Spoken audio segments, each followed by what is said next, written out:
Welcome to my channel friend, thanks for joining. Friends, आज का हमारा टॉपिक है रेबीज का वायरस जब इंसान के अंदर जब वो कैसे मुंतकिल होता है या कैसे इंसान जब इस वायरस का शिकार हो जाते हैं, यानी किन जरियों से या फिर किन चीजों की वजह से ये वायरस जब इंसान के अंदर मुंतकिल हो जाता है या फिर जानवर से जानवर की तरफ मुंतकिल हो जाता है।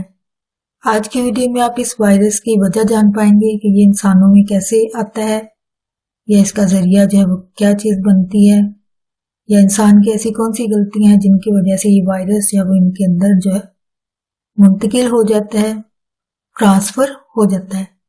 फ्रेंड्स, यहाँ पे रिक्वेस्ट करना चाहूंगी, प्लीज चैनल को सब्सक्राइब जरूर कीजिएगा। इसके लिए सब्सक्राइब बटन पर क्लिक कीजिएगा, साथ बेल के आइकन पे भी जरूर क्लिक कीजिएगा। इस पर क्लिक करने से आपको हमारी आने वाली वीडियो की अपडेट मिल सकेगी और आप हमारी वीडियो जो है सबसे पहले देख पाएंगे। टॉपिक की तरफ आते हैं फ्रेंड्स। ऐसे जानवर जिनमें रेबीज का वायरस जो है वो मौजूद होता है, जिनमें ये वायरस जो है वो मौजूद होता है, ये दूसरे जानवरों को ये वायरस जो है वो काटने या खुरचने की सूरत में जो है वो मुंतकिल करते हैं, ट्रांसफर करते हैं। यानी इसकी मिसाल आप इस तरह ले लीजिए कि जैसे दो जानवर जो है, अगर उनमें से एक जानवर जो है वो इस वायरस के साथ जब इन्फेक्टेड होगा तो जाहिर बात है ये जानवर जब लड़ाई करते हैं तो एक दूसरे को काटते और नोचते हैं। तो इस सूरत में ये होगा कि वायरस जो है वो दूसरे जानवर के अंदर जो है वो मुंतकिल हो जाएगा, ट्रांसफर हो जाएगा। यहां तक कि कोई शख्स या जानवर इन खुले जख्मों, खुरचे हुए या काटे हुए जख्म को जो है वो हाथ लगाएगा, इनको भी ये वायरस जो है वो मुंतकिल हो सकता है। ये वायरस जानवर से जानवर या फिर जानवर से इंसान की तरफ जो है वो मुंतकिल, ट्रांसफर होता है। लेकिन इंसान से इंसान ये वायरस जो है वो मुंतकिल होना जो है वो कमोबेश है, ऐसा होता है। यानी रेयर केस, यानी रेयर चांसेस होते हैं कि ये इंसान से मुंतकिल हो। यानी ज्यादातर ये कह सकते हैं कि ये जो है ट्रांसफर होने का जरिया जो है वो जानवर से ही होता है, इंसान से इंसान की तरफ ये मुंतकिल नहीं होता है। रेबीज ऐसे कुत्तों से लगती है जिनकी वैक्सीनेशन जो है वो नहीं हुई होती है, और यही सबसे आम और कॉमन वजह है इनके काटने से लोगों और इंसानों को जो है वो ये रेबीज जो है वो होती है।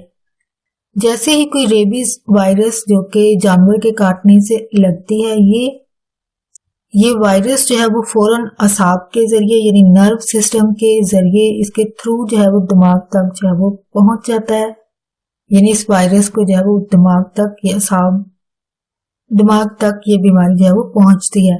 लेकिन ये बात काबिल गौर है, जब जानवर गर्दन पर या सर पर काटे तो आपको फौरन जो है वो तिब्बी मदद चाहिए, यानी आपको फौरन जो है वो डॉक्टर से रब्ता करना चाहिए। यानी अगर गर्दन पे काट रहा है जानवर तो इस सूरत में आपको जो है वो फौरन डॉक्टर से रब्ता करने की जरूरत होती है, क्योंकि गर्दन जो है दिमाग के ज्यादा करीब है, तो जाहिर बात है इस बीमारी का अटैक जो है वो दिमाग पर होता है।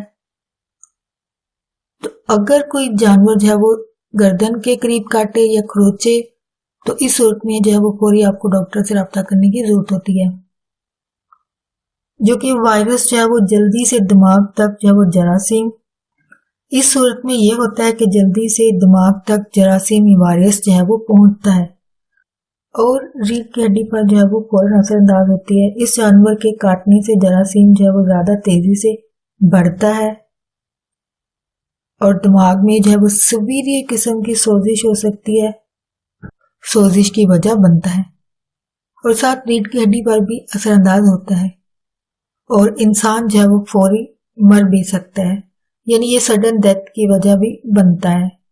तो अगर किसी इंसान के गर्दन के पास किसी जानवर ने काटा है तो इस सूरत में आपको फौरी जो है वो डॉक्टर से रब्ता करने की जरूरत होती है, क्योंकि उस इंसान की जान को भी खतरा होता है।